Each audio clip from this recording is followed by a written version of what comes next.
Welcome to The Weekly, a podcast brought to you by Calvary Bible Church. I'm your host, Jay Ewing. I reside on the Erie campus most often. You can find me in all three quite often. And we got a great show for you today here at The Weekly. I'm so excited to be back in the booth. It's been about 2 weeks, as you probably can tell from your feeds. But it is great to be here. We're sitting down with Pastor Thomas Milburn, affectionately known as Tom, before he came to Calvary. Right? Yeah. But you can't have two Toms. Can't carry the Tom on the Erie campus. There's only one Tom. There's only one Tom. The senior pastor Of Calvary Senior Tom Shirk. Yes. Hey, before we get into the conversation today, you want to go to calvarybible.com, click your campus. We're one church, multiple communities. And we want you to click your campus, hit events. So many great things happening here at Calvary in the middle of the summer, as well as going into the fall. We want to make sure you're plugged in to what God is doing here among us at Calvary. Also, we're in the thick of it with Kids Week on all of our campuses. So if you're listening this week, will you pause and pray for Kids Week here at Calvary? We're asking the Lord to do some spiritual work among us. There's so many great volunteers out there, young, old, weak, strong volunteers. And we need your prayers for God to move and to call young kiddos to the kingdom of God, to the presence of Jesus, and to be disciples. Right, Thomas? That's right. Jay, do you want to give us your best Australian accent No. of "Good day, mate"? Or throw some more shrimp on the Barbie? Or I'll have one bloomin' onion. Good day, mate. I think that sounded the pretty only thing to do. authentic. So I'm in Bible story here on the Erie campus this week. Yep. 3rd through 5th grade among the older kids. It's going really well. Thank you. You've been sitting in our midst. I came into this script saying, you know what? Jay's a tourist going to Australia because I'm not doing an accent. I can't do it. For those of you who are listening, everyone is doing this awesome Australian accent in the Story Theater. Yes. And Jay is the American tourist, which I think I would have taken the same role. Like, No. hey, where's the McDonald's? No, it's the easiest role. Easiest. But you got your fanny pack on, flip-flops sometimes. Yep. And you got your fins. I do. Today I had some Yeah. fins on. Hey, you know what? Every year I go to the team and I'm like, hey, I'll be your snack guy, or whatever Kristen Milburn's doing, I'll be her co-host because she's in charge. And they go, that's great, Jay. You're in Bible Story Theater. Okay, I'll be back there again. That's funny. I said the same thing to the Laura. I said, Laura, I'll do anything you want, or I'll be Kristen Milburn's co-host. Yeah. And I got to marry her. Well, that's and cute. then, yeah. That's really cute. Then she's in charge, and life's going just fine. Yeah. You know, she did outdoor games one year. I was like, dang, I want to be a part of that team. They get like coffees brought to them every morning. I know, what is with that? And I'm like, I want to be a part of her team. It's great. This is why I help coach in soccer. When she says, Jay, can you help? I'm like, yes, of course. You get gifts afterwards. Totally. It's just, It's the best. Yeah. oh, man. Anyways, so I'm in Bible Story Theater. It's good. So what have been the first 2 days' themes? Yeah. The first day was Genesis 1:27, which is about God creating male and female, creating both of them. It was a great day. Today was wonderfully made, fearfully and wonderfully made out of the Psalms. What a great message. We talked about how God sees us because he's the one who knitted us in the womb. How cool is that? I mean, we're masterpieces. just think about this. So there's 500 kids just hearing that they are made intentionally. Mm-hmm. Like God didn't make a mistake. Yep. He made them with purpose and beauty to actually do things in the world as image bearers of God, to be creative, to have dominion, I don't know. I just think so far first couple of days have been really good. Yeah. The kids in my group are getting it. Yeah. It looks like you're leading a group.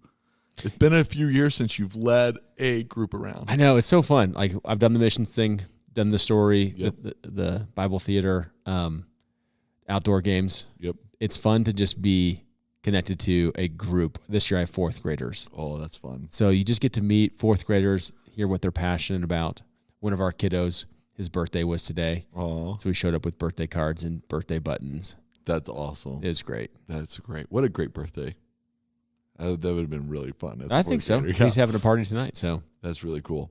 You know, my favorite thing about Kids Week is I walk in this door and there's young and old serving beside each other. So like you have some grandmas and grandpas who have teenagers helping them, right? And then you have men and women that like have given up a week. They've either taken a week off of work, they paused their road trip vacations. They're here, right? Yeah. And you have every generation in the room serving alongside each other. It's just not like a specific people group that serve here at Calvary. It's cool. Yeah. I mean, I think that's a good reflection of who we are as the church. We are multi-generational. Yep. From those who are, newborns to those who are seniors and older and young families and some singles. And it's just really fun to see the diversity of age and background play out. And like we just really believe in generational faith. Yeah. That was our unsung hero on Sunday. Yeah, it's a great segue to jump into that.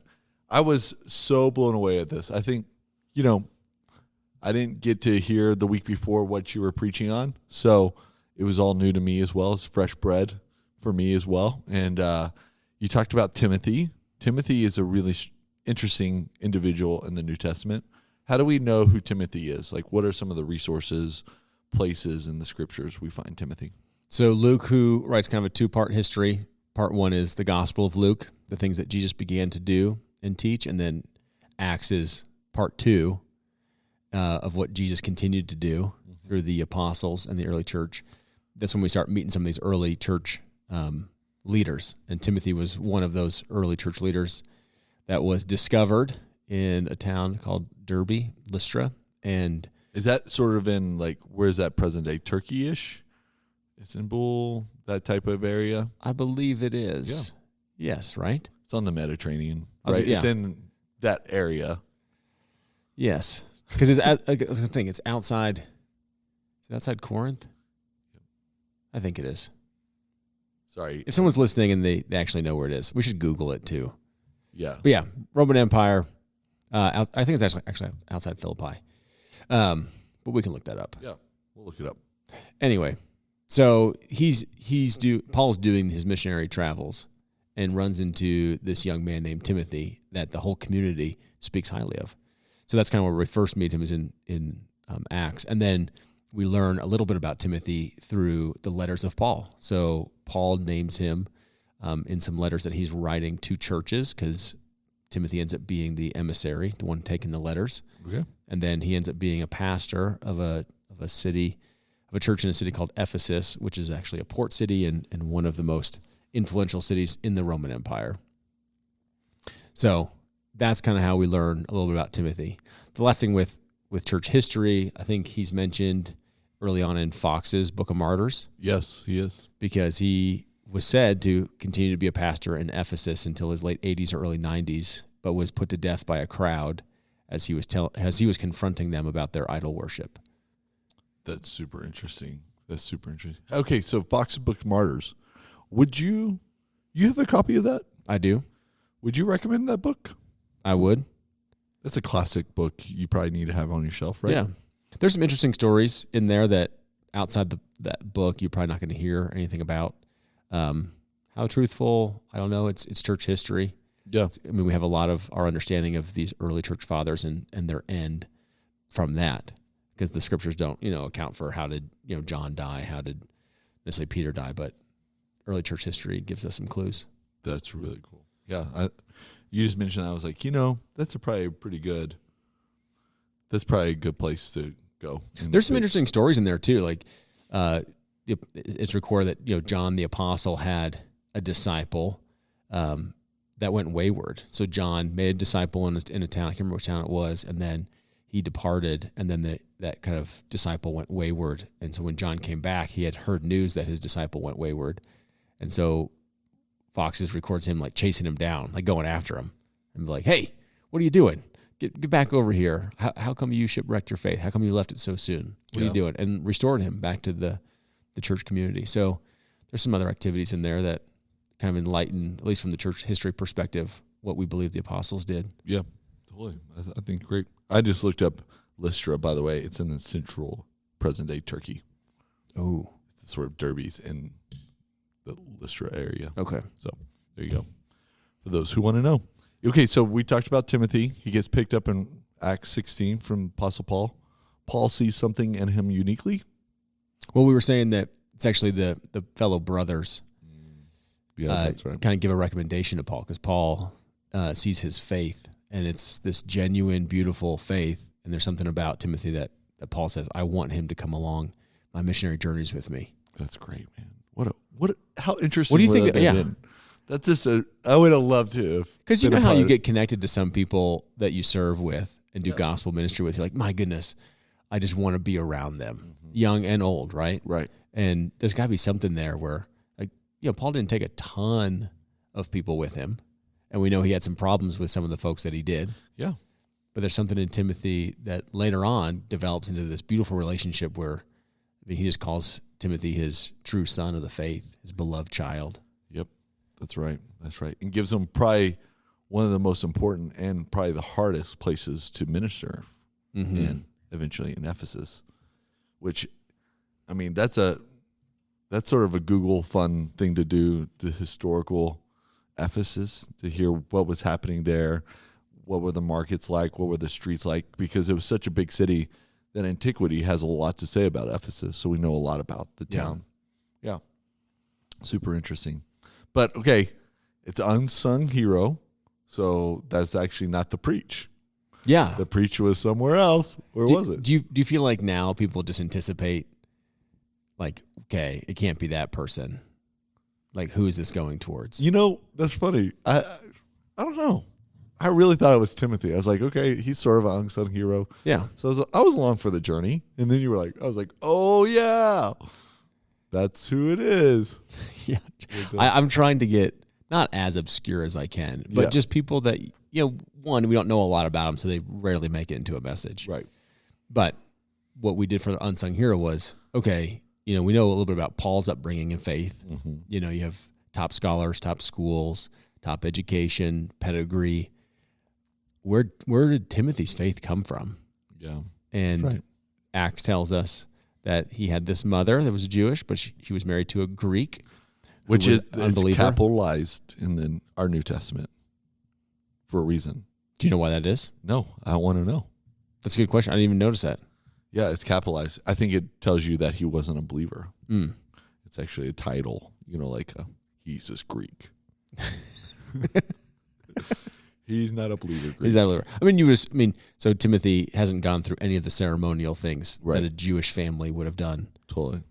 So his dad probably didn't care for it or value it. Yeah. Which, I was talking to some young moms after service on Sunday who do not have believing spouses. And just we were talking about how faith came through his mom and his grandmother. I guess we didn't get to that part. So in the letter from Paul to Timothy, 2 Timothy, chapter 1 and chapter 3 highlights that Timothy's faith came from his grandmother, Lois. That this beautiful faith that first attracted Paul, first lived in his grandmother, Lois, then his mother, Eunice.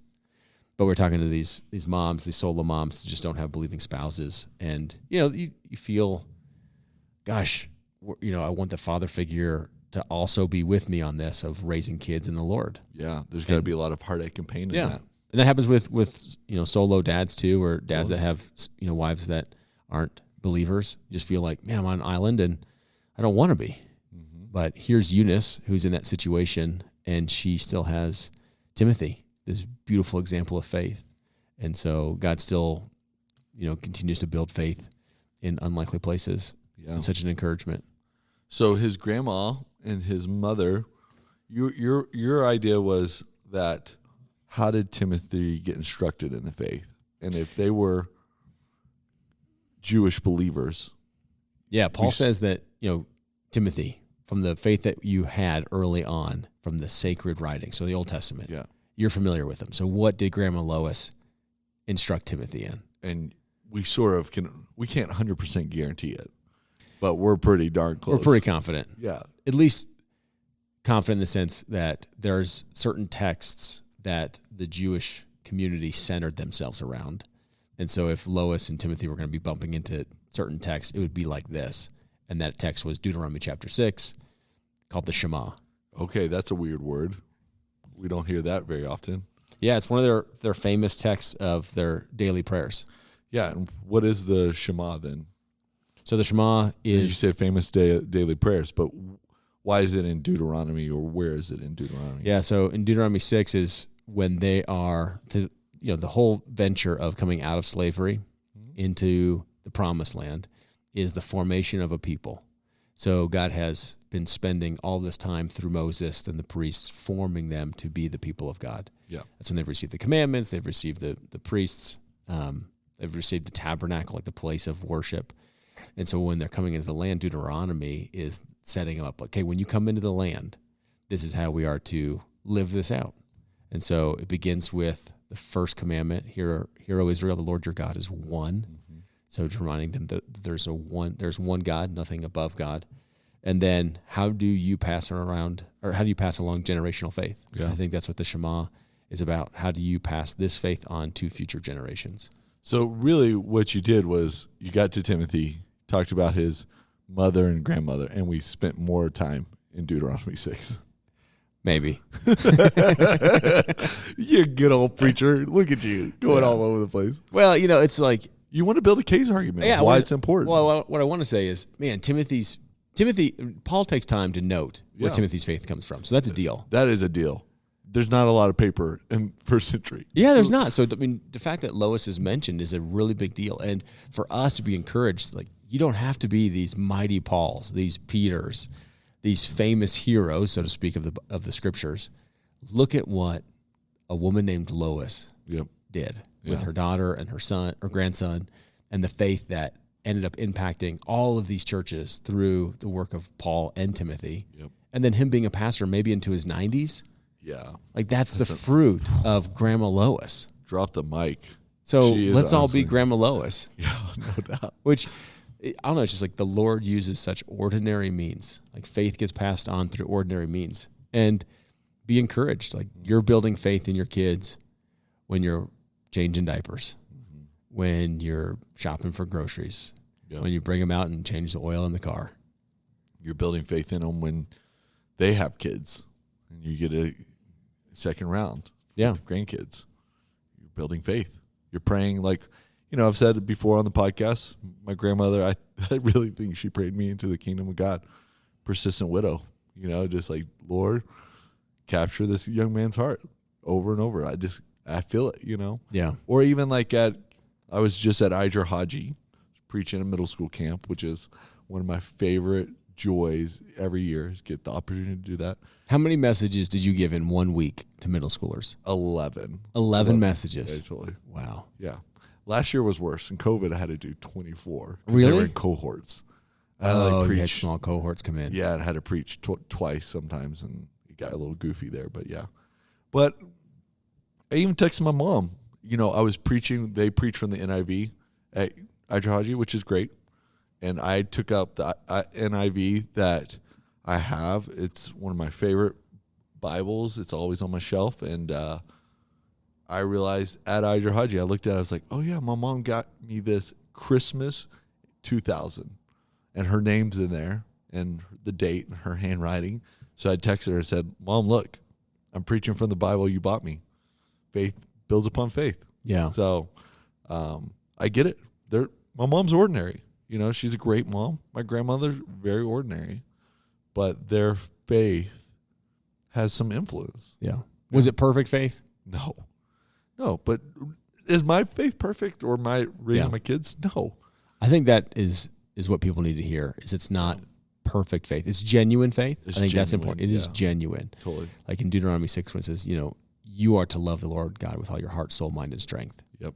Totally. I can't pass on a faith that I'm not possessing. Right? And so if I want my kids to have a genuine faith, I must first have a genuine faith. And there's no guarantee because we're all individual, independent human beings. Right. So this is not the guarantee principles of you do these things and you're going to guarantee to get these kids. But there are the principles that we live by that our kids would absorb of faith and then make it their own at some point. Yeah. I know Jay when he was in middle school. I'm amazed that my mom got me dressed and got me out the door to get to church. You know what I mean? Mm-hmm. Like, that's genuine faith. It is genuine faith. Yeah. And there's no small task in getting your middle school son who's not interested to something like that, you know? And my grandmother's faith of genuinely, I'm sure, praying for me, loving me, pointing me to Jesus. Like, it's just genuine. So two conversations I had after service on Sunday was one. I would love to hear these. These would be good. About talked to some singles that said, "Hey, I don't have kids. I'm not married. Yeah. Like, where do I fit into this?" And sharing with them, like, you know, for example, like mom drops you off at church, right? Yeah. And I'm running into guys that were around student ministries. They weren't married. They didn't have any kids. Yeah, they had a lot of free time. And they were pouring their life into me. Yeah. And so to remind the singles, like, you remember, even Paul says, you should be single, remain single as I'm single, so you don't have undivided attention. Yeah, you can spend a lot more time around the church. So having kids single. is not the gold standard of being human. No, Jesus, or a Christian. Or a Christian. Yeah. Yeah. Jesus was a single man, celibate man, lived a fully human life. Totally. Right?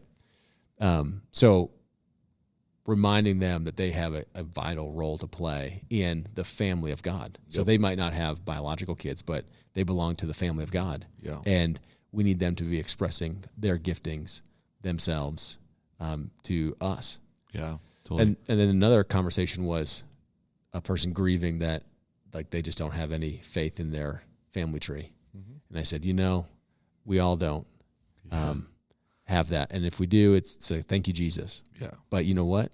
Generational faith starts somewhere. Yeah. And it can begin with you. Yeah, and it started with you and your parents. So they're first-gen Christians, right? Yeah, my dad was a first-gen Christian. My mom was a Catholic until she met my dad and really came to know that Jesus in a personal way. But, yeah, them trying to figure out what's it look like to have a vibrant faith in Jesus with 4 crazy boys and 1 perfect daughter. No doubt. No doubt. Yeah, I saw this even at, I was a couple of weeks ago, I was here on a Wednesday night giving an announcement for high school ministry. I just love high school ministry. I love jumping into WNT. It's just fun to see our student ministry team rock it. And I was impressed of how many college or post-college young professionals were here on Wednesday night hanging out with high schoolers and just pouring into them, loving them, knowing their name, pointing them to Jesus. And I was like, man, I sort of miss those days too, when I had all that time on my hand to do that. It's good. Yeah. They're like, let's go get Sonic. I can do that right now. You know what I mean? Like, oh, you want to, after you 3 people want to go down to Applebee's and eat some wings? Let's do that too. Like, I got time. Yeah. So I love that you pointed that out for those who are single in our midst. And old singles, young singles, mm-hmm. Man, you are the family of God. Like, you matter in our family. You're so important. All right, so here's pop quiz. Yeah. I hate pop quiz. We gave 4 tangible practices that we could glean from Deuteronomy 6 of how to just be intentional as a parent or with kids. How many of those do you remember? I know the most important one. This is going to give empathy to everyone who hears a sermon and forgets it by Sunday afternoon. Make spiritual things natural and natural things spiritual. Yeah. Definitely. That's my favorite one. So was that verses 6 and 7? I don't have my Bible in front of me, but he says, okay, teach these diligently to your children. Yep. When you walk by the way, when you rise. Really, the whole thing was at all the times of the day. And then have visible signs of it in your house. So have right on the frontlets of your forehead, so it's top of mind, and then put this on your heart so that it's in the heart, extending out to the hands, and do that visibly so your kids can see. Yeah. Did you? I'm taking a stab in the dark here. Did you say you can only give away what you possess? Yeah. Yeah, that's one of the points. Oh, for one of the 4 points? Yeah. No. It was you have to live the Lord your God with your whole life, and so you have to have it genuinely before you pass it on. So that was point one. Yeah, point one. 2, make natural things spiritual and spiritual things natural. Okay. Talk about the Lord, talk about your faith all the time. Soccer practice to music concerts, Yep. around shows, games around the table, dinner time. Do you remember the other 2? No clue. I know, I'm trying to think myself. Yeah. Just kidding. So then the Shema went into living out your faith in action. So be obedient to follow the commands. So don't just say them. It's not just passing on knowledge. Yeah. It's doing it. And so you have to act out your faith. Did you get the joke about the solar guy at your door? Yeah, no doubt. Tell your kids you shouldn't lie, and the doorbell rings, and the solar guy, and you're like, tell him I'm not home. That's so good. You know, that's real world faith, though. Like, I was thinking about that. I was like, that's a funny joke, and we're all guilty of that on some extent. But that's a real world. The ethics of Jesus demand that it's actually in the mundane stuff of life. Yeah. I mean, so we were going to not a water park, but I guess it was kind of like a water park over the 4th of July. And there's a height limit on the slides. And we weren't sure if our youngest was going to be tall enough. Yeah. And we started thinking like, oh man, what should we do? Like spike up his hair or, Yeah. I was like, no, it's just the rules. Yeah. Like, we're not going to try to have you stand on your tippy toes. We're not going to, do anything. It's just, this is the rule. If you make it, you make it. If you don't, you don't. Yeah. It's a bummer if you don't. I know. Because I'm on the water slide. Watch me go down it, son. But he actually was tall enough by a hair. Yeah. It's great. That's super true. And that's what real faith looks like. It's like that, you tell your kids not to speed or text in the car. Don't be those parents. Yeah. They're watching. They're watching. Yeah. Right. So make your faith actionable. So live out your faith in action. And then the final one was, oh my gosh, I just spaced it. What was the final? I don't know, man. It's already Tuesday. It's not good. I was doing a coloring project in my Yeah. Oh my gosh. Yeah. Why did I just space it? I don't know. It's okay, man. You're just Thomas Milburn. Yeah. You're real and original. We'll call it good. Those are good. Those are good preaches. live those ones. Yeah. Live those, and I'll tell you the 4th one after you live 3. Pull a Yoda on them. Hey, I think this is a really good conversation, Thomas. And I'm super thankful for this series and what we're doing here at Calvary and just the real tangible ways in which we can think about these unsung heroes. And anything that makes our Bible comes alive, I just love. Makes it real. Yeah. This is so beautiful how it works, actually, that these are real people. These aren't spiritual people. They're just real people with a spiritual God who does some spiritual things. Yeah, that's right. Among them. Yeah, that's amazing. Hey, thanks, Calvary, for listening today. So glad for your faithful listening. Always, you can give us a 5-star review wherever you find your podcast, and nothing but a 5-star review. That's an old Thomas line there for sure. And we love to hear from you. You can always write us at theweekly@calvarybible.com.